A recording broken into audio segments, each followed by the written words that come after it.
Javier Milei está en problemas porque la ONU pretende derribar una de sus principales reformas. Estamos hablando de la ley Ómnibus, pero con lo que no contaba esta organización es que Argentina no caería en su trampa. Y si quieren saber por qué les comento esto, quédense hasta el final del video. Pero primero veamos qué es lo que ha venido ocurriendo durante las últimas horas, porque como ustedes saben, entre todas las medidas y reformas que lanzó el presidente argentino, lo cierto es que algunas ya están en vigencia, es decir, ya se están aplicando, como por ejemplo el DNU, a diferencia de otras como la ley Ómnibus, que no son decretos y que tienen que pasar para aplicarse por un filtro primero, por el filtro político. Es decir, tienen que ser aprobadas por la Cámara de Diputados y el Senado. ¿Y cuál es el problema?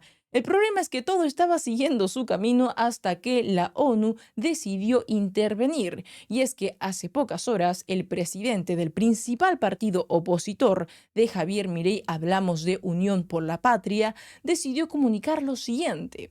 La ONU, a través de la Oficina Regional de América del Sur del Alto Comisionado de Naciones Unidas para los Derechos Humanos, solicitó exponer sobre la ley Ómnibus en las comisiones.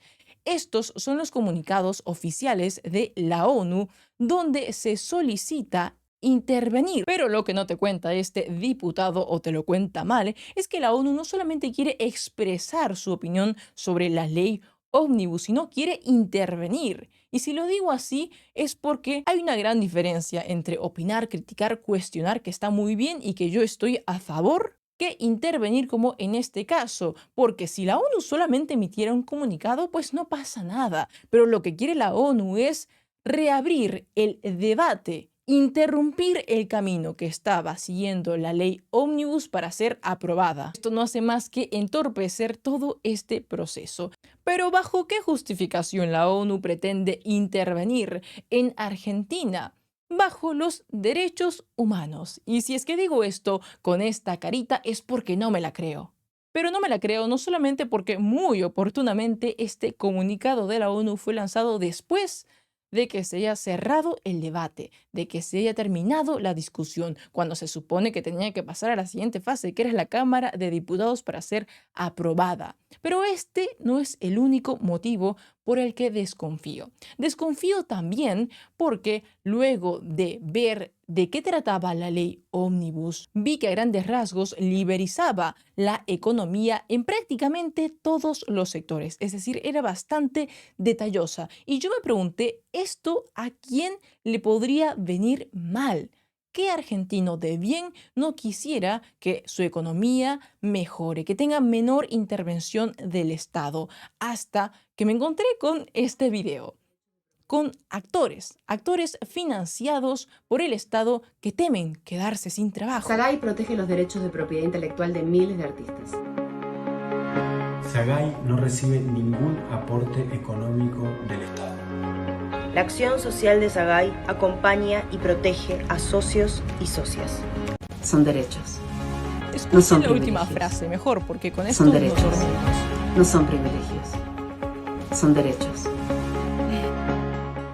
Bajo este lema pretenden justificar más despilfarro estatal, cuando el argentino promedio no tiene para comer, cuando el argentino promedio tiene miedo de salir a la calle porque puede perder la vida, como la nena de 9 años que lamentablemente ya no está en este mundo porque fue víctima de 2 desgraciados. Es en serio, el chiste se cuenta solo. Entonces la ONU ha salido por los derechos de los privilegiados por el Estado. Increíble, increíble, pero no me sorprende, ya que además puede que también se trate de una respuesta, de una reacción por parte de la ONU al discurso de Javier Milei en el foro de Davos. ¿Por qué? Por la indirecta que les lanzó en su discurso, y puede que algunos no la hayan notado, pero él lo dice clarísimo cuando habla de quienes están detrás de los principios de la Agenda 2030. Lamentablemente, estas ideas nocivas han pregnado fuertemente nuestra sociedad. Los neomarxistas han sabido cooptar el sentido común de Occidente. Lograron esto gracias a la apropiación de los medios de comunicación, de la cultura, de las universidades y sí, también de los organismos internacionales. De los organismos internacionales. Este último caso es el más grave, tal vez, porque se trata de instituciones que tienen enorme influencia en las decisiones políticas y económicas de los países que integran esos organismos multilaterales. Como se dieron cuenta, Javier Milei les lanzó una fuerte indirecta y puede quizá que este sea el principal motivo por el que la ONU haya salido a responderle, a querer derribar cada una de sus reformas. Porque como vimos, la ONU no ha salido en defensa a los derechos de la gente de bien, de la gente trabajadora, sino más bien en defensa a los privilegiados por el Estado, porque la ONU viene haciendo esto hace bastante tiempo, mientras ve cómo miles de venezolanos son masacrados por la dictadura de Hugo Chávez y de ahora Nicolás Maduro, no hace nada. Con la dictadura de Nicaragua tampoco. Con la dictadura de Cuba menos aún. Pero cuando en Ecuador, por ejemplo, las Fuerzas Armadas y la policía están saliendo a barrer con todos los criminales y delincuentes, ahí sí hablan. Y esto lo comento porque justamente me estaba enterando durante los últimos días que ahora la ONU ha salido a advertir, como pueden leer en este titular, que en Ecuador se están vulnerando los derechos de los delincuentes. Después de ver cómo estos desgraciados narcos jugaban con la vida de estudiantes, de niños, de señoras, incluso de abuelitas, esto es el colmo. Pero si yo no me indigno tanto, es porque esto ya viene pasando hace mucho tiempo, como les dije. Por ejemplo, acá, en El Salvador también hicieron lo mismo. Cuando vieron que el gobierno de Nayib Bukele empezó a meter en prisión a los Mara Salvatrucha, salieron a defender los derechos de los delincuentes. Por eso les decía que la ONU no sale en defensa a los derechos de la gente de bien, a las víctimas de delincuentes, como en El Salvador, como en Ecuador y como hoy día en Argentina. Porque como les dije, una niña de 9 añitos nada más acaba de perder la vida por la tremenda inseguridad que embarga a Argentina. Y qué raro que la ONU no salga en defensa a esa niña y sí por actores financiados por el Estado, que creo yo están bastante mayorcitos para buscarse cualquier otro trabajo. Y la hipocresía de la ONU no acaba acá, hay muchos casos más, porque vienen haciendo esto hace bastante tiempo y la gente ya se dio cuenta, Lo digo no solamente porque recientemente, por ejemplo, un youtuber muy famoso, hablamos de MrBeast, el más seguido del mundo, se fue hasta África para hacer 100 pozos de agua y permitirles así el acceso a agua potable a miles de africanos. En ese momento mucha gente se puso a comparar a este humilde youtuber y a la ONU, un organismo que viene siendo financiado por los estados de todo el mundo que ha hecho menos que un youtuber. ¿Se dan cuenta? Y es a causa de todo ello que en Argentina tampoco han caído en su trampa, como les dije en un inicio, porque el presidente de la comisión donde se hizo el debate en un inicio por la ley Ómnibus, José Luis Esper, dijo que no le van a dar cabida a este anuncio, a esta intervención de la ONU. Una Argentina de prosperidad, de normalidad, como ocurre en los países de que uno visite y diría, la pucha, ¿por qué no ocurrirá lo mismo que acá en Argentina, no?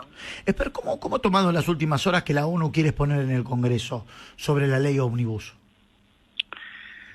Bueno, a ver, una cosa en la cual hicimos mucho énfasis en la comisión, particularmente en mi caso, fue que se respetaban las reglas, ¿no? Las reglas del tiempo de locución de cada diputado, el temario de cada diputado, o sea, respetar las reglas, respetar el sentido común, respetar a los legisladores, respetar a los invitados. Y sobre su pregunta, digo, acá hay reglas que hay que respetar. Nosotros dimos por cerrada, las autoridades de la comisión dimos por cerrada, después de 3 días de recibir a más de 200 entidades, dimos por cerrado las sesiones informativas el miércoles 17. El jueves 18, 24 horas después, aparece este pedido de la ONU de participar de las sesiones informativas. Bueno, las sesiones informativas fueron cerradas el miércoles, un día antes. Y el comisionado de Derechos Humanos de la ONU sabe perfectamente en Estados Unidos, donde está radicada la ONU, o la Secretaría de la ONU, la central de la ONU, ahí se respetan las reglas del juego. Por esto les decía que Argentina no ha caído en la estafa de la ONU. Porque claro, la ONU puede hacer cualquier tipo de crítica, de cuestionamiento, de opinión o de aporte. Eso no tiene nada de malo. Pero tiene que aprender a respetar también la soberanía de los países, como en este caso Argentina, que sí lo ha hecho. Aunque es evidente que por parte de la oposición van a tratar de hacer retroceder, de demorar todo este proceso. Y a mi parecer, lo de la ONU ha sido solo su primer intento. Así que tampoco se confíen. Esto lo comento porque si bien todo parece indicar, según José Luis Esper, que como les dije es el presidente de esta comisión, los pedidos de la ONU no van. Lo cierto es que los intereses de la ONU, de este tipo de organismos, de la Agenda 2030, ya están calando en Latinoamérica hace bastante tiempo, en Argentina también. Y esto se los comento porque, como vimos hace unos días, seguramente recordarán que hablamos de esta chica, quien venía alertando de que Estados Unidos se iba a robar el litio argentino. Y ahora me entero justamente que esta chica pertenece a la organización de la ecologista Greta Thunberg, que busca, como ustedes saben, imponer la Agenda 2030. Como dicen amigos, en la política nada es casualidad. Y este me parece otro ejemplo más. Así como el ejemplo de la ONU, que después de todo lo visto nos ha quedado bastante claro que no salen a defender los derechos de la gente trabajadora, de la gente de a pie, sino que salen a defender sus propios intereses, bajo la justificación de que están defendiendo derechos, derechos de privilegiados por el Estado. Pero para nuestra suerte, esta vez no lograron salirse con la suya. Quisiera saber igual qué opinas. En los comentarios te estaré leyendo. Por acá te dejo mis redes sociales si es que te cayó bien y quieres conocerme un poco más. Nos vemos en el siguiente video. Soy Francesca y hasta pronto.